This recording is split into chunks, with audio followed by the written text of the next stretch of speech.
आज मैं आपको जो कहानी सुनाने जा रहा हूं वो कोई काल्पनिक कहानी नहीं है। यह एक ऐसी घटना है जो कई साल पहले घटी थी। उस समय हम में से किसी ने भी नहीं सोचा था कि एक साधारण सी दिखने वाली जगह के पीछे इतना गहरा और डरावना रहस्य छिपा हो सकता है। ये बात करीब साल 2005 की है। उस समय शहर के बाहर एक नई सोसाइटी बनी थी। 3 मंजिला बिल्डिंगों का एक छोटा सा प्रोजेक्ट। चारों तरफ अभी ज्यादा विकास नहीं हुआ था। दूर दूर तक खाली जमीन, झाड़ियां और थोड़ी दूरी पर शुरू होता हुआ घना जंगल। आज उस जगह के आसपास कई बड़ी बड़ी इमारतें बन चुकी हैं, लेकिन उस समय वहां का माहौल बिल्कुल अलग था। शाम होते ही सन्नाटा छा जाता था। रात के 8 बजे के बाद लोग अपने घरों के दरवाजे बंद कर लेते थे। मेरा नाम प्रथमेश राणे है। मैं पेशे से वकील हूं। उस समय मैं उसी सोसाइटी की 3री मंजिल पर रहता था। मेरा फ्लैट नंबर 304 था। सोसाइटी नई थी, इसलिए लोग धीरे धीरे वहां आकर बस रहे थे। कुछ फ्लैट अभी भी खाली थे। एक दिन सोसाइटी में रहने वाले एक परिवार ने अपने घर में पूजा रखी थी। पूजा तो दोपहर में ही खत्म हो गई थी, लेकिन उन्होंने रात को सोसाइटी के लोगों के लिए खाने का इंतजाम किया था। उस रात करीब 11:30 बजे का समय था। बिल्डिंग के कैंपस में लगभग 20 से 25 लोग जमा थे। खाने का इंतजाम नीचे पैसेज में किया गया था। वहीं पास में बांस और त्रिपाल से एक छोटा सा स्टेज भी बनाया गया था। स्टेज के सामने करीब 30-32 कुर्सियां लगी थीं।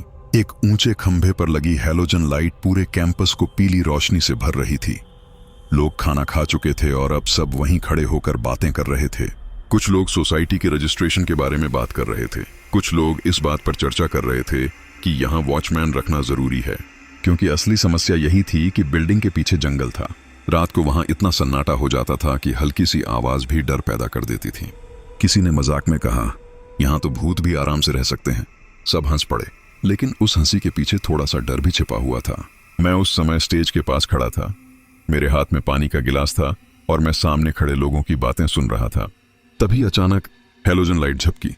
एक पल के लिए उसकी रोशनी कम हुई, फिर वह 2 बार और टिमटिमाई और फिर पूरी तरह बुझ गई। पूरा कैंपस अचानक अंधेरे में डूब गया। कुछ सेकंड के लिए वहां पूरी शांति छा गई। फिर किसी ने कहा, अरे क्या हुआ? दूसरे ने कहा, शायद लाइट चली गई। तभी किसी ने अपना मोबाइल निकाला और टॉर्च ऑन कर दी। धीरे धीरे कई मोबाइल टॉर्च जल गईं और फिर हल्की रोशनी फैल गई। किसी ने हंसते हुए कहा, नई बिल्डिंग है, लोड शेडिंग होगी। सब फिर से बातें करने लगे।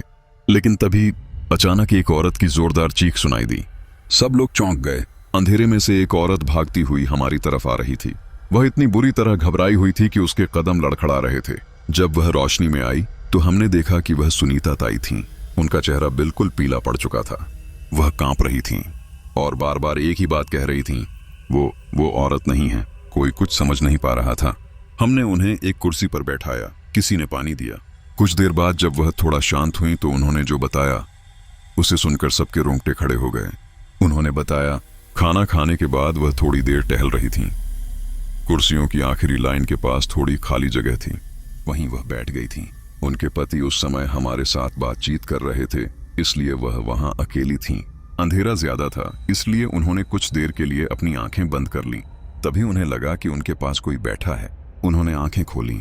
4 कुर्सियां छोड़कर एक औरत बैठी थी। उसने पुरानी साड़ी पहन रखी थी और उसके सिर पर घूंघट था।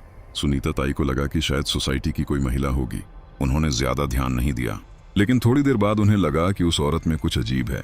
वह बिल्कुल स्थिर बैठी हुई थी, न हिल रही थी, न कोई हरकत, जैसे कोई पुतला हो। फिर अचानक सुनीता ताई ने देखा कि उसका हाथ धीरे धीरे आगे बढ़ रहा है। 1 कुर्सी, 2 कुर्सी, 3 कुर्सी, 4 कुर्सी, वह हाथ उनकी तरफ आ रहा था। सुनीता ताई को लगा कि शायद उन्हें वहम हो रहा है, लेकिन तभी कुछ बर्फ जैसा ठंडा उनकी कलाई को छू गया।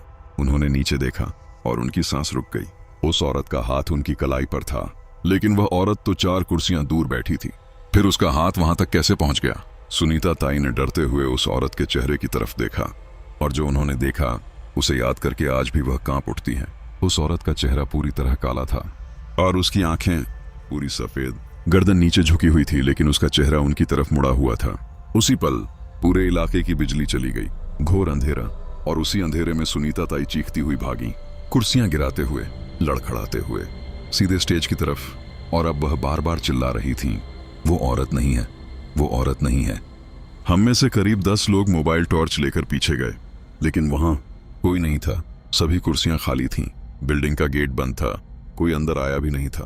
अगले 2 दिन तक हमने सोसाइटी के हर परिवार से पूछा, क्या कोई घूंघट डालकर वहां बैठा था, लेकिन सबका जवाब एक ही था, नहीं। और उस रात के बाद सोसाइटी के हर इंसान के मन में एक छोटा सा डर पैदा हो चुका था। लेकिन हमें यह नहीं पता था कि असली डर तो अभी शुरू भी नहीं हुआ था, क्योंकि अगले ही दिन सुबह मुझे बिल्डिंग के पीछे बरगद के पेड़ के नीचे कुछ ऐसा मिला जिसने इस पूरे मामले को और भी रहस्यमय बना दिया। उस रात के बाद सोसाइटी में अजीब सा माहौल हो गया था। बाहर से देखने पर सब कुछ सामान्य लगता था। लोग अपने अपने काम पर जाते, शाम को वापस आते, बच्चे थोड़ी देर खेलते और फिर सब अपने घरों में चले जाते। लेकिन अंदर ही अंदर हर किसी के मन में एक सवाल घूम रहा था। सुनीता ताई ने जो देखा वो क्या था? कई लोगों ने कहा कि शायद अंधेरे में उन्हें भ्रम हुआ होगा। किसी ने कहा कि शायद कोई महिला मजाक कर रही होगी। लेकिन कुछ लोगों के चेहरे पर साफ डर दिखाई दे रहा था। मैंने भी उस घटना को लेकर ज्यादा सोचना ठीक नहीं समझा, लेकिन उस रात की घटना मेरे दिमाग से निकल नहीं रही थी। अगली सुबह मेरी आंख बहुत जल्दी खुल गई। घड़ी में करीब 6 बजे थे। सूरज अभी पूरी तरह नहीं निकला था। हल्की ठंडी हवा चल रही थी और चारों तरफ हल्की धुंध फैली हुई थी। मैं बालकनी में खड़ा होकर नीचे देखने लगा। सोसाइटी का कैंपस बिल्कुल शांत था, कहीं कोई आवाज नहीं। लेकिन मेरी नजर बार बार बिल्डिंग के पीछे की तरफ जा रही थी, वहीं जहां से जंगल शुरू होता था। और वहीं एक बहुत पुराना बरगद का पेड़ खड़ा था। उस पेड़ को मैंने पहले भी कई बार देखा था, लेकिन कभी उसके पास जाकर ध्यान से नहीं।